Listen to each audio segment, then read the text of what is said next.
Welcome to the first of our autumn statement videos.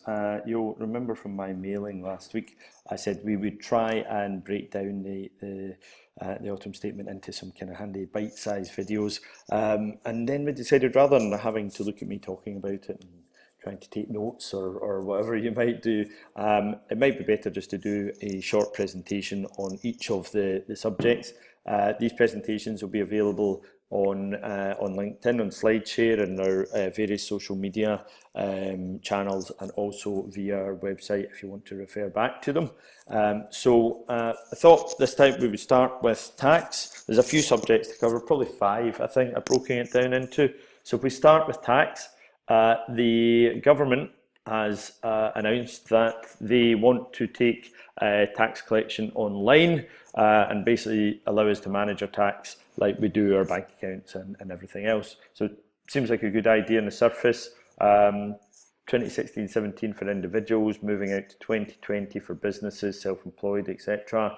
And hopefully this should simplify tax payment and bringing the tax payment closer to when the profits rise or when the tax is due.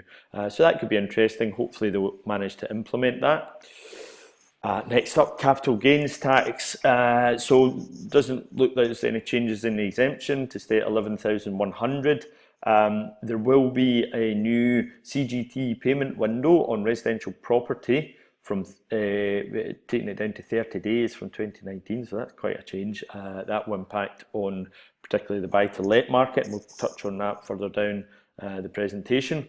There will also be amendments to Finance Act 2015 because it probably went too far in restricting entrepreneurs' relief to avoid these kind of contrived structures getting entrepreneurs' relief, but that impacted on some genuine commercial transactions, so they're going to look at that again and make sure it doesn't do that.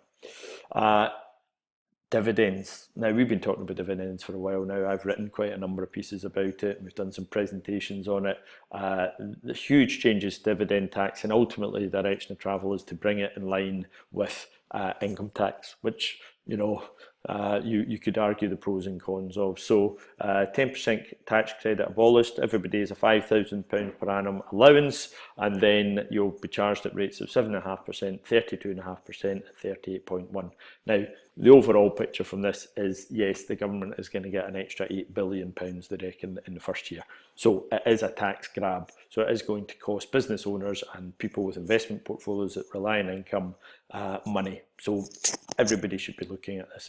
It's a massive issue and is going to become an even greater issue in the years to come. VCTs, EIS and SEIS, funnily enough, actually, a way to mitigate some of the effects of the new dividend tax regime. There's some changes to allowable investments, no more renewables, which is unfortunate.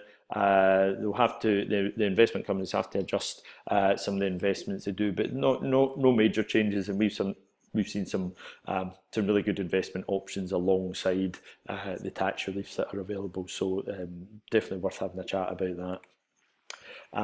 Stamp duty land tax. There's now a new higher rate for additional properties, i.e. probably buy-to-lets, but it might just be a holiday home or something, but certainly the buy-to-let market is going to be hit hard by this.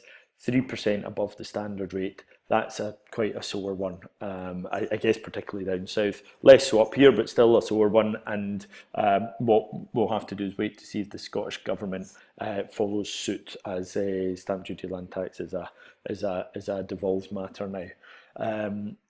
I've obviously just previously mentioned there the 30-day CGT payment on buy-to-let. So if you'd add that to the 3% additional stamp duty charge, you can see where the Chancellor is going with that one.